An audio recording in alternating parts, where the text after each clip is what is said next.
सास और बहू का झगड़ा क्यों होता है? क्या ऐसा कोई तरीका है जिससे ये रोका जा सके और सैकड़ों परिवारों को विखंडित होने से बचाया जा सके? सास बहू के झगड़े की मुख्य जंग है बहू में बड़ों के लिए आदर और सम्मान की कमी, सास में बड़प्पन की कमी। एक घर की बात है, सास बहू में रोज झगड़ा होता था। एक दिन उनके गुरुजी आ गए। दोनों ने ही एक दूसरे को गलत ठहराते हुए अपनी अपनी दास्तां गुरुजी को सुनाते हुए उपाय पूछा। गुरुजी ने बहू को एकांत में बुलाया और कहा कि ये लो एक लकड़ी का टुकड़ा, जब भी सास बंद करे इसे अपने मुंह में रख लेना। फिर सास को बुलाया और कहा कि ये लो एक पट्टी, जब भी बहू काम करती हो इसे आंखों पर रख लेना। गुरुजी तो चले गए, पर गुरुजी की दवा ने असर दिखाया और झगड़ा बंद हो गया।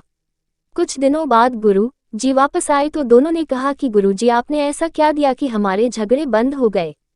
तब गुरुजी ने समझाया कि जब सास कुछ बोले तो बहू को चाहिए कि वह अपने मुंह में लकड़ी रख ले, अर्थात चुप रहे, जवाब ना दे तो वह कब तक बंगाएगी।